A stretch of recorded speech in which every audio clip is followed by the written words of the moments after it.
Faraday law of electromagnetic induction. कल हमने वो क्या देखा, 3 एक्सपेरिमेंट किए थे ना उन्होंने, जिसमें उन्होंने मैग्नेटिक फ्लक्स को चेंज करके क्या कर दिया था, करंट इंड्यूस्ड किया था। ठीक है, तो उसी पर आधारित है ये Faraday law of electromagnetic induction. यानी उन्हीं 3 एक्सपेरिमेंट से उन्होंने 2 कंक्लूजन निकाले, इन्हीं को लॉज के तौर पे उन्होंने बताया। तो ये क्या था, इसको ध्यान से देखो। तो लॉ फर्स्ट जो था आपका, लॉ फर्स्ट, इसने कहा कि किसी भी सर्किट में क्या इंड्यूस्ड होगा, ईएमएफ इंड्यूस्ड होगा अगर उस सर्किट से लिंक्ड मैग्नेटिक फ्लक्स में चेंज होता है। और ये जो ईएमएफ है ये तब तक इंड्यूस्ड होता रहेगा जब तक कि फ्लक्स चेंज होता रहेगा। ठीक है, अगर फ्लक्स चेंज होना रुक गया तो ईएमएफ इंड्यूस्ड होना भी रुक जाएगा। तो हम क्या लिखेंगे, EMF induced in A circuit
ठीक है।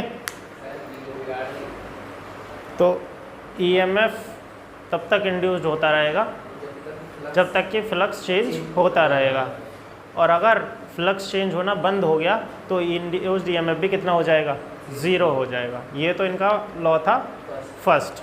दूसरा लॉ इन्होंने जो बताया, लॉ सेकंड, वो इन्होंने क्या कहा कि जो इंड्यूस्ड ईएमएफ होगा वो डायरेक्टली प्रोपोर्शनल होगा किसके, चेंज इन फ्लक्स के। किसके होगा, चेंज इन फ्लक्स के। तो the induced EMF in circuit is directly proportional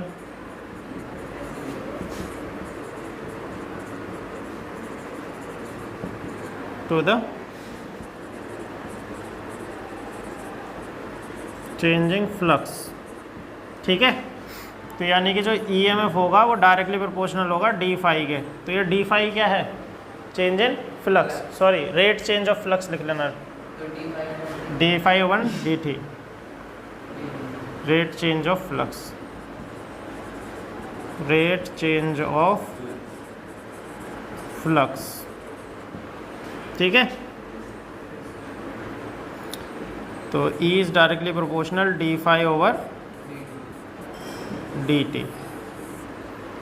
ठीक, अब इसमें रेट चेंज क्यों बोला गया, मान के चलो कोई सर्किट है और ये हमारी मैग्नेट है, और एक बार तो हम इसको मोशन जो है धीरे धीरे दे रहे हैं और दूसरी बार हम तेज़ तेज़, तो फ्लक्स चेंज स्पीड बढ़ने लगी। तो अगर फ्लक्स चेंज की स्पीड बढ़ने लगी तो जो इंड्यूस्ड ईएमएफ होगा वो भी कैसा हो जाएगा, ज़्यादा। अब इसको एक उससे समझो, ये तो सिर्फ बताने वाली बात हो गई।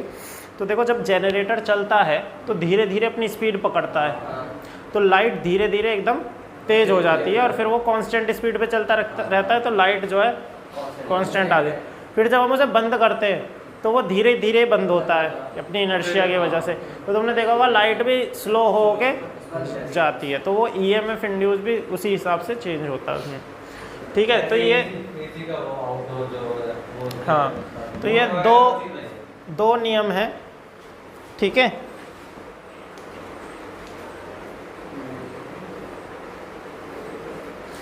मैग्नेटिक फ्लक्स के लिए फाई कौन सा वाला? मैग्नेटिक फ्लक्स के लिए फाई कौन सा वाला? ये फाई तो कौन सा वाला मतलब फाई एम मतलब फ्लक्स जो होता है बेसिकली फाई से रिप्रेजेंट करते हैं, और जो इलेक्ट्रिक फ्लक्स होता है उसके आगे ई लगा देते हैं, जो मैग्नेटिक फ्लक्स होता है उसके आगे एम लगा देते हैं। अब ज़रा अगर हम इसको देखें तो मानो कि हमारा जो फ्लक्स था वो पहले था कितना, फाई 1, ये क्या था हमारा इनिशियल फ्लक्स, और फाई 2 जो था वो था हमारा फाइनल फ्लक्स जो चेंज हुआ। ठीक है, तो यहाँ पे अगर हम लिखें तो E इज इक्वल टू क्या होगा, K, सही है, फाई 2 माइनस फाई 1, इतना ही तो चेंज होगा भाई। डी फाई क्या है, चेंज, तो हमारा चेंज कितना हो रहा है, फाई 1 से कितना फ्लक्स हो गया, फाई 2, तो चेंज कैसे निकले, फाई 2 माइनस फाई 1। K क्या है, कांस्टेंट, प्रोपोर्शनलिटी कांस्टेंट है, अपॉन T2 माइनस T1, या सिंपल T लिख दो भाई, T2 माइनस T1 में कितना टाइम गैप, T टाइम, तो हमने उसको T लिख दिया। ठीक है, तो ये जो K है, K की वैल्यू हम कितनी देखते हैं प्रैक्टिकली, कितनी होती है, 1, तो E इज इक्वल टू हमें मिलता है phi 2 minus phi 1 upon T, और इसके आगे जो हम एक साइन लगाते हैं दैट इज़ नेगेटिव, सही है, यानी कि अगर हम d phi over d t भी लिख रहे हैं, ये तो K1 हो गया, phi 2 minus phi 1 d phi लिख दें वापस से, तो कितना हो जाएगा, minus d phi over d t. ठीक है, दिख रहा है ये, सही है, तो d phi over d t के आगे माइनस साइन किस लिए, तो इसका ये मतलब है कि जो माइनस साइन है ये दर्शाता है कि जो फ्लक्स चेंज होगा, ईएमएफ इंड्यूस्ड होता है, इसको अपोज करने के लिए, यानी ये नहीं चाहता कि जो फ्लक्स है वो किसी तरह से चेंज हो। मतलब क्या है, अगर फ्लक्स बढ़ रहा है तो ये चाहेगा फ्लक्स ना बढ़े, इसको अपोज करेगा, और अगर फ्लक्स घट रहा है तो ये चाहेगा ना घटे। कुल मिला के ये, हाँ, इनर्शिया एक प्रॉपर्टी होती है ना, हमने 11th में पढ़ा है इनर्शिया। तो इनर्शिया क्या होता है कि वो नहीं चाहता कि किसी भी तरह के स्टेट ऑफ रेस्ट या मोशन में चेंज हो। ठीक है, तो जैसे अगर कोई बॉडी रेस्ट में है तो वो कैसी रहती है, रेस्ट में, और अगर मोशन में है तो मोशन में बनी रहती है।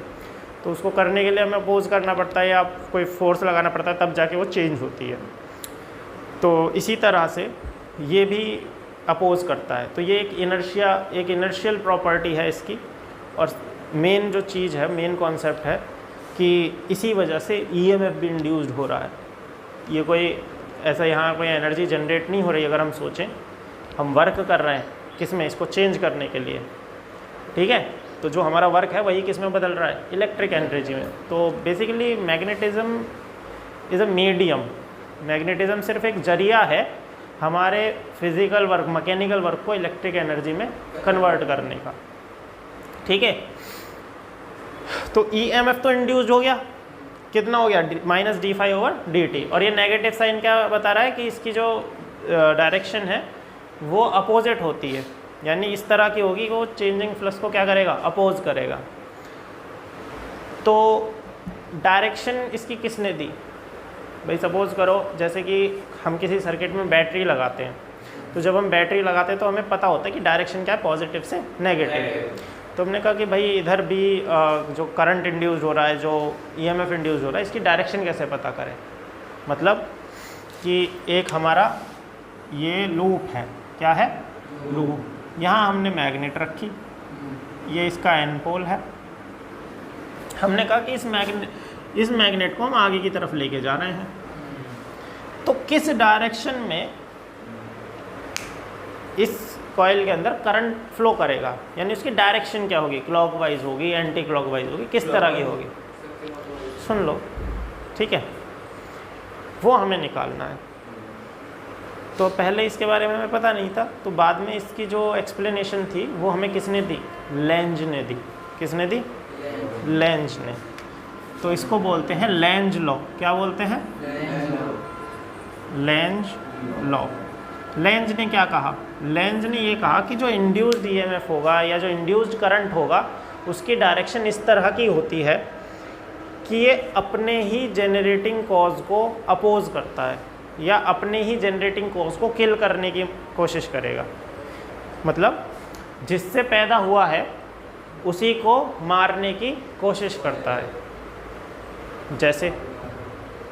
जैसे अगर ये कॉइल है और ये नॉर्थ पोल हम ला रहे हैं, तो ये क्या चाहेगा कि भाई ये नॉर्थ पोल मेरे पास ना आए, तो ये अपने इसमें क्या प्रोड्यूस कर लेगा?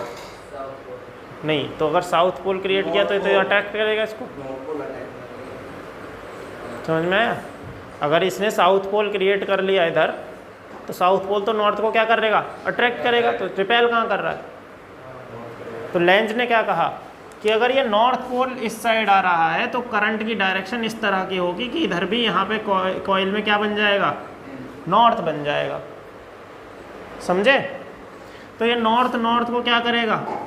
रिपेल करेगा। नॉर्थ को क्या करेगा? रिपेल करेगा। अच्छा, तो बताओ इस कॉइल में नॉर्थ कब बनेगा? जब करंट कैसा चलेगा? सर जब करंट वो चलेगा एंटी क्लॉकवाइज। समझ में आया? कैसा चलेगा? Anti clockwise. तो हमने कहा इधर से ये एंटी क्लॉकवाइज जो है चला। कैसे चला? Anti clockwise. तो जब हमारी मैग्नेट इस साइड में मूव कर रही है तो हमारा इधर बना नॉर्थ पोल और इधर दूसरी साइड क्या बना? South pole. समझ में आया? अच्छा, अब हम मैग्नेट को एकदम से वापस मूव कर देते हैं। जैसे ही हम मैग्नेट को वापस मूव कर रहे हैं यहाँ पे, तुरंत ये क्या कोशिश करेगा कि अब ये जो घट रहा है ये घटे ना। सही है? पहले तो ये इसके इंक्रीमेंट को अपोज कर रहा था। सही है? अब इसके डिक्रीमेंट को अपोज कर रहा है। ठीक है? तो ये डिक्रीज़ हो रहा है, ये नहीं चाह रहा कि ये इसका जो फ्लक्स है वो क्या हो? डिक्रीज़ हो। तो जैसे ही हम नॉर्थ को वापस खींचते हैं, इस मैग्नेट को वापस खींच रहे हैं, तुरंत ये यहाँ पे क्या डेवलप कर देगा? साउथ। और इधर क्या हो जाएगा? नॉर्थ। तो ये जो करंट है ये क्या हो जाएगा? रिवर्स हो जाएगा तुरंत। समझ में आया? अब लेंज ने इसकी क्या explanation the? Conservation of energy हमने पढ़ी है। तो उसने कहा कि ये कोई मैजिक नहीं है, ये कोई ऐसा नहीं है कि आपने कुछ भी नहीं किया और करंट इंड्यूस हो रहा है, आपको ये इलेक्ट्रिकल एनर्जी मिल रही है। उसने कहा इलेक्ट्रिकल एनर्जी लेने के लिए हमें वर्क करना पड़ता है। और हम किस फोर्स के अगेंस्ट वर्क कर रहे हैं? इसी रिपल्शन के अगेंस्ट वर्क कर रहे हैं। पहले जब नॉर्थ पोल था तो इस मैग्नेट को आगे ले जाने के लिए हमें काम करना पड़ रहा था। अब जब यहाँ साउथ पोल है तो इसको वापस लाने में भी हमें फोर्स लगाना पड़ रहा है। तो दोनों सूरतों में हमें वर्क करना पड़ रहा है। और यही वर्क किस में बदल जाता है? इलेक्ट्रिकल एनर्जी में। इसीलिए जब तुमने देखा होगा कि हम जनरेटर में मोटर को घुमाते हैं, पहली बात तो उसमें जो डायनोमो लगा रहता है तो शुरू में तो उस डायनोमो को हम डिटैच करके रखते हैं, सिर्फ जनरेटर को ही चलाते हैं। जनरेटर मतलब जो इंजन है उसके अंदर। देखो जनरेटर यहाँ पे जैसे हम नॉर्मल जनरेटर समझते हैं, उसमें दो पार्ट हैं। पहला है इंजन, सही है, और उसमें आगे हम लगा देते हैं डायनोमो। सही है? उसको क्या बोलते हैं? डायनोमो। वैसे डीसी जनरेटर को बोलते हैं, एसी जनरेटर को बोलते हैं अल्टरनेटर। समझ में आया? तो अगर तुम एसी जनरेटर लगा रहे हो तो उसको क्या बोलेंगे? अल्टरनेटर। तो उसमें जो वो होता है हैंडल सा, वो देखा है तुमने, एक स्विच सा होता है, तो उसको हम अलग हटा लेते हैं तो वो ईजिली फ्लो करता है। फिर एकदम उसको इससे अटैच कर देते हैं तब वो चलता है। तो एक्चुअली ये है क्या? तो जैसे ही हमने इसको नीचे किया तो वो जो शाफ्ट है जो आगे मोटर से जुड़ी हुई है वो हट जाती है, तो ये इजीली फ्लो करेगा। जैसे बाइक में क्लच होती है ना, तो जब क्लच हम दबा लेते हैं तो जो इंजन है वो मेन शाफ्ट से अलग हो जाता है, गियर शाफ्ट जो होती है।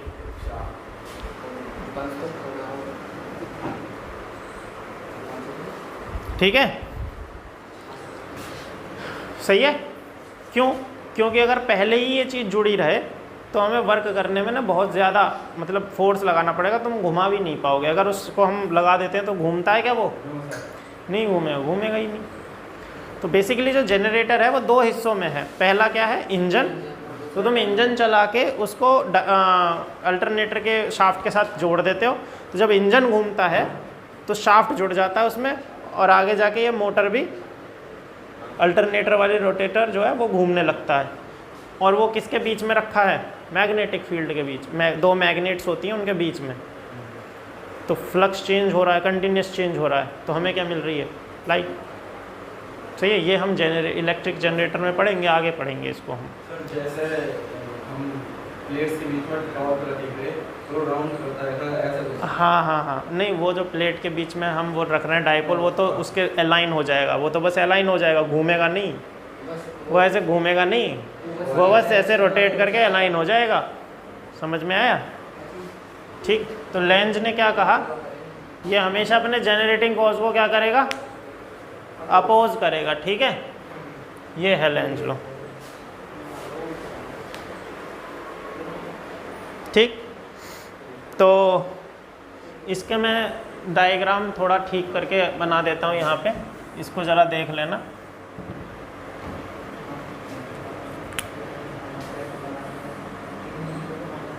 बेटा शांत हो जाओ।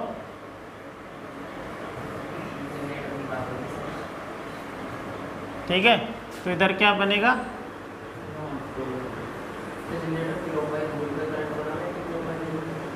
उससे कोई फ़र्क नहीं पड़ रहा, बस घूमना चाहिए। हाँ, सही है। तो यहाँ पे भी क्या बन जाएगा? एन। एंटी क्लॉकवाइज घुमाना इसको, तो यहाँ पे क्या बनेगा? एन। और इधर क्या बनेगा? एस।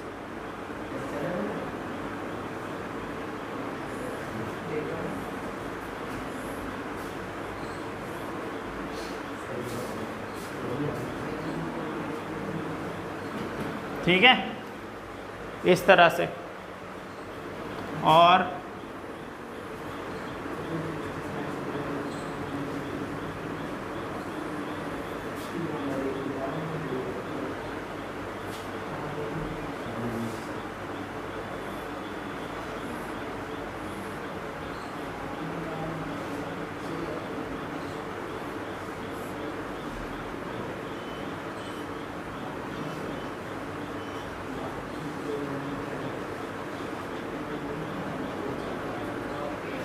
ठीक है, अगर हम इसे वापस लेके आ रहे हैं तो क्या क्रिएट हो जाएगा?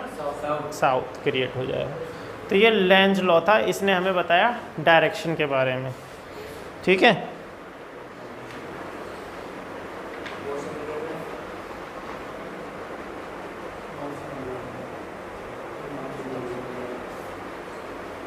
देखो अब इसमें ये देखो, हमें इंड्यूस्ड ईएमएफ पता चल गया, इंड्यूस्ड ईएमएफ और करंट की डायरेक्शन। तो देखो अगर हमारा ईएमएफ, अगर हम इसमें नंबर ऑफ टर्न बढ़ा दें कॉइल में, तो ईएमएफ जो इंड्यूस्ड होगा वो भी एन टाइम बढ़ जाएगा। सही है। हाँ, if we put N turns in the coil, तो जो हमारा ईएमएफ इंड्यूस्ड होगा ई, वो भी कितना हो जाएगा? Minus N d phi over d t. कुल मिला के इसमें क्या है? एन की क्या हो जाएगी? मल्टीप्लाई। अब देखो ये हमारा ईएमएफ है, ठीक। तो हमारा करंट इंड्यूस कितना होता है? V इज इक्वल टू क्या होता है? I R. तो I इज इक्वल टू क्या हो जाएगा? E upon R. और ये जो R है ये क्या हमारा इंड्यूस्ड करंट? क्या है? Induced current. सही है। और R हमारा क्या हो जाएगा? Resistance of circuit. क्या हो जाएगा? Resistance of circuit. ठीक है, तो ये हमारा करंट है। ई बना ईएमएफ है, इसकी जगह तुम N d phi over d t भी रख सकते हो। ठीक है, लेंज लॉ किस पर आधारित है? वही अभी जो बताया मैंने, एनर्जी कंजर्वेशन पर। किस पर है? कंजर्वेशन ऑफ एनर्जी पर। ठीक है। अब एक चीज़ और, इंड्यूस्ड करंट की डायरेक्शन, एक तो लेंज हमें बताता ही है, दूसरा फ्लेमिंग का राइट हैंड रूल। फ्लेमिंग का लेफ्ट हैंड रूल आप सबने पढ़ा है। तो लेफ्ट हैंड रूल में क्या करते थे कि फोर्स की डायरेक्शन मिलती थी। किसकी डायरेक्शन मिलती थी? फोर्स कि अगर हम अपनी 3 फिंगर को इस तरह से स्ट्रेच करें, कौन सा? Thumb, first and middle finger, कि ये तीनों एक दूसरे के क्या हों? Mutually perpendicular. तो ये किसकी डायरेक्शन को, अगर ये मैग्नेटिक फील्ड की डायरेक्शन में है और ये मिडिल वाली करंट की डायरेक्शन में है, तो ये फोर्स को बताता था। अब ये राइट हैंड वाला क्या बताता है? तो सेम क्या बताएगा?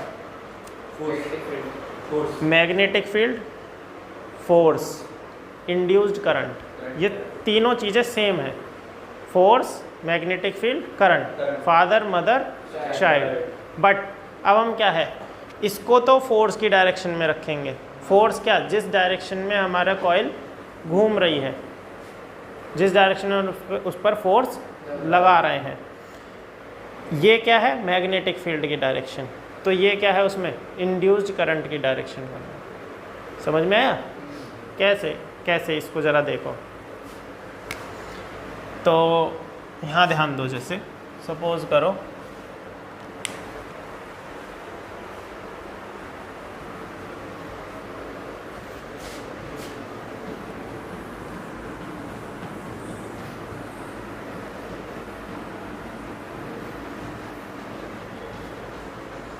Fleming right hand rule.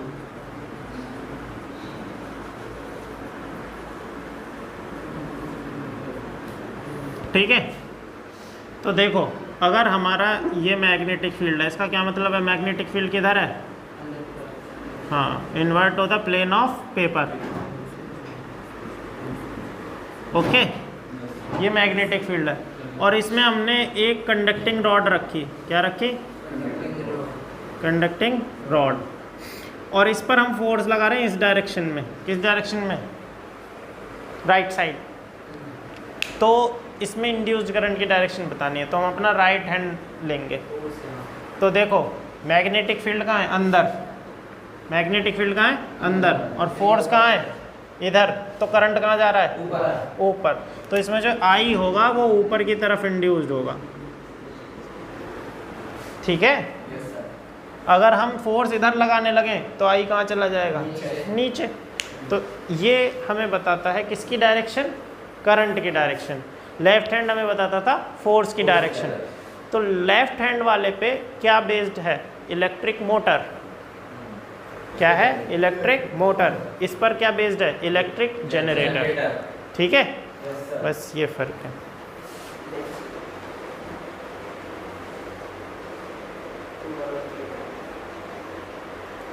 अब एक चीज़ और आती है कि हमारे पास फ्लक्स चेंज करने के कितने मेथड हैं। हमारे पास फ्लक्स को चेंज करने के कितने मेथड हैं, किस किस तरह से हम फ्लक्स चेंज कर सकते हैं और उससे हम बिजली पैदा कर सकते हैं। भाई हमारा मेन पर्पस क्या? बिजली पैदा करना। ईएमएफ इंड्यूस करने का मतलब क्या? बिजली पैदा करना। ठीक है। तो फ्लक्स के चेंज करने के तरीके देखो तो क्या है? Various method.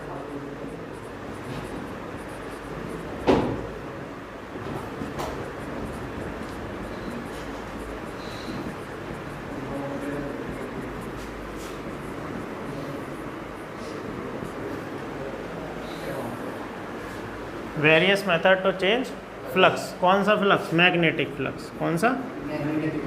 मैग्नेटिक। ठीक है। तो सिंपल, कैसे पता चलेगा मैग्नेटिक फ्लक्स कब चेंज होता है? फॉर्मूला क्या है इसका? बताओ। Phi M is equal to क्या होता है? B dot d S. या तो इसको ऐसे लिखो, या हम इसे लिख सकते हैं B d S cos theta. ठीक है। अब डी एस क्या है? Basically area. तो हम इसे एरिया लिख दें, ए, है ना। तो दो हम क्या क्या चेंज कर सकते हैं, देखो या तो मैग्नेटिक फील्ड चेंज करो तो हमारा फ्लक्स चेंज हो जाएगा, या फिर एरिया चेंज करो तो फ्लक्स चेंज हो जाएगा, या फिर थीटा चेंज करो तो हमारा इंड्यूस्ड ईएमएफ हो जाए, मतलब फ्लक्स चेंज हो जाएगा। तो देखो ये जो हम चेंज कर रहे हैं यहाँ पे मैग्नेट को आगे पीछे ले जा रहे हैं, क्या चेंज कर रहे हैं, क्या चेंज कर रहे हैं, एरिया चेंज कर रहे हैं हम, हैं? कमाल कर रहे हो। एरिया किसका, एरिया किसका, कॉइल का।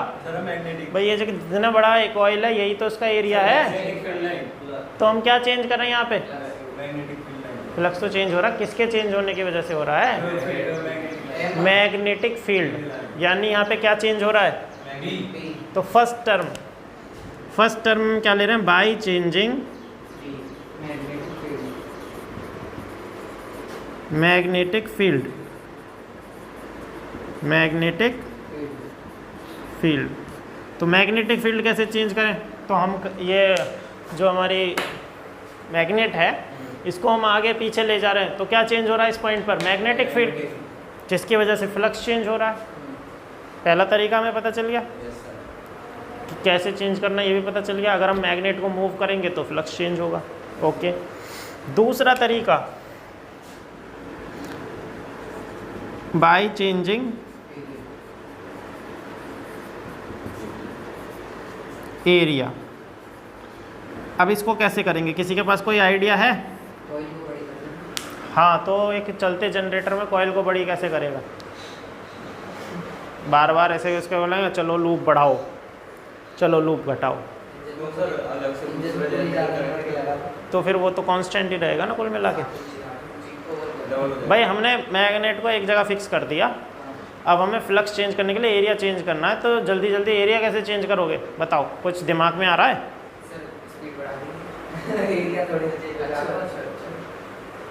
भाई मैग्नेट आगे पीछे हो रहे, ठीक है भाई, हमने कुछ ऐसा सिस्टम बना लिया, ऐसे ऐसे घुमा रहे हैं तो मैग्नेट आगे पीछे हो रही है, चलो ये तो ठीक हो गया। कॉइल का एरिया छोटा बड़ा कैसे करोगे? नहीं हो जाएगा, ऐसी कोई बड़ी बात नहीं है, देख रहा हूँ मैं तुम्हारा दिमाग कितना चलता है। तुम्हारे सामने बोर्ड पे ही है उसका जरिया कुछ।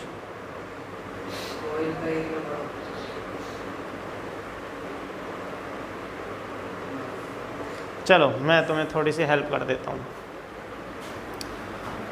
इसी सर्किट को देखो, इसमें अंदर क्या है, मैग्नेटिक फील्ड का अंदर की तरफ, तो ये मैग्नेटिक फील्ड को हम फिक्स रखते हैं, ये तो अंदर की तरफ है। हमने कुछ ऐसा सिस्टम बनाया, ये ऐसे जोड़ दिया इसमें वायर, और ये एक स्लाइडर है जो इसमें स्लाइड कर सकता है, जो इसमें क्या कर सकता है, स्लाइड कर सकता है। तो एरिया हम वही तो लेते हैं, क्लोज्ड एरिया, क्लोज्ड लूप वाला। तो जब हम इसको आगे लेके गए, जैसे मान के चलो हम इसको यहाँ ले आए आगे, तो हमारा फ्लक्स कितना रह गया, सिर्फ इतना रह गया, ये वाला चेंज हुआ, एरिया चेंज हुआ, फ्लक्स चेंज हुआ। और जब हम इधर मूव करेंगे इसको तो फिर से एरिया बड़ा होगा, तो फ्लक्स चेंज हो रहा है, उसकी वजह से एरिया चेंज हो रहा है, जिसकी वजह से फ्लक्स चेंज हो रहा है। तो एरिया चेंज हुआ, कॉइल का एरिया चेंज हुआ। तो ऐसे हम एरिया चेंज कर सकते हैं, पर ये ज़्यादा एफिशिएंट नहीं है। क्यों एफिशिएंट नहीं है भैया? इसमें फ्रिक्शन ज़्यादा होगा। समझ में आया? भाई सपोज करो तुमने ऐसा कुछ सिस्टम बनाया जिसमें ये रॉड स्लाइड कर रही है, तो स्लाइड करने पे क्या होगा, फ्रिक्शन इसमें ज़्यादा होगा। समझे? अच्छा, तो एरिया से भी हमने निकाल लिया बाय चेंजिंग एरिया। ये बी चेंज हुआ, यहाँ पे ए चेंज हुआ। और तीसरा क्या है, ऐसे कैसे, कॉस थीटा की वैल्यू कहाँ से कहाँ वेरी करती है, 0 से लेके 1 तक, 90, 0 से लेके 1 तक कॉस की। और क्या, 0 डिग्री पर कॉस कितना होता है, 1। 90 डिग्री पर कॉस कितना होता है, 0। तो ये 0 से 1 जा रहा है, फिर 1 से 0 आ रहा है, तो चेंज हो रहा है ना। तो अगर हम थीटा एंगल चेंज करें तो फ्लक्स चेंज होगा। कैसे चेंज करेंगे, ये देखो ऐसे चेंज करेंगे जैसे जनरेटर में होता है। अब ज़रा मेन कॉन्सेप्ट कर लो, ये सबसे इजी और सबसे एफिशिएंट वे है। थीटा चेंज करना सबसे इजी और सबसे एफिशिएंट है। घुमाना ही तो है बॉडी को रख के, कैसे घुमाएंगे? तो देखो by changing angle, by changing angle theta कैसे करेंगे?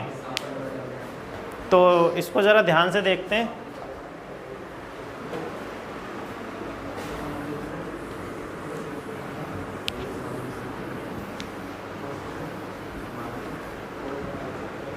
देखो इधर देखो, सपोज करो एक जनरेटर का केस लेते हैं। ये हमारा क्या है? नॉर्थ पोल, एक मैग्नेट ऐसे रखी है और यहाँ पे क्या है? साउथ, ठीक है। और इसमें हमने ये कॉइल रख दी, क्या रखी? ये कॉइल रखी, ओके। और यहाँ से ये मैग्नेटिक फील्ड लाइन जा रही है।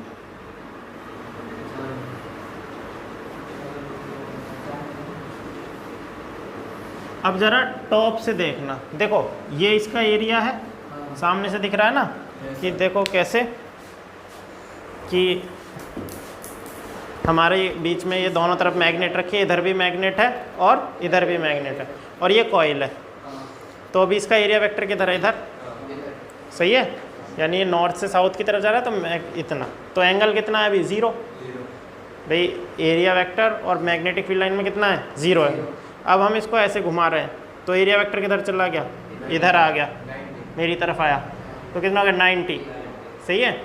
फिर 180, फिर 270, फिर इस तरह से। तो ये घूम रहा है, तो एंगल चेंज हो रहा है। यानी कि अगर मैं इसका टॉप व्यू देखूं ऊपर से, तो ऊपर से मुझे कैसा दिखेगा कि भाई ये N मैग्नेट है और ये S मैग्नेट है,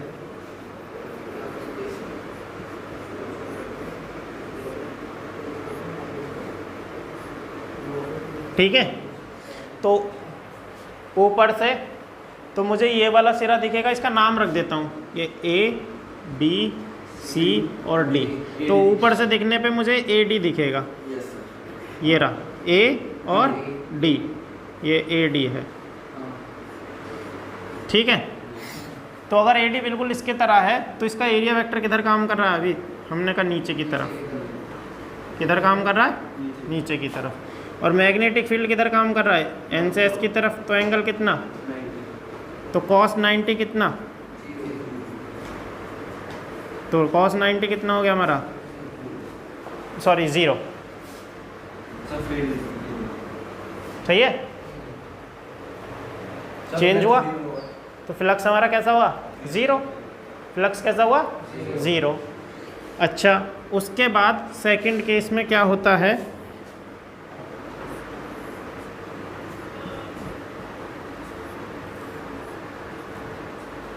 ये हमारा AD इस तरह से आ जाता है,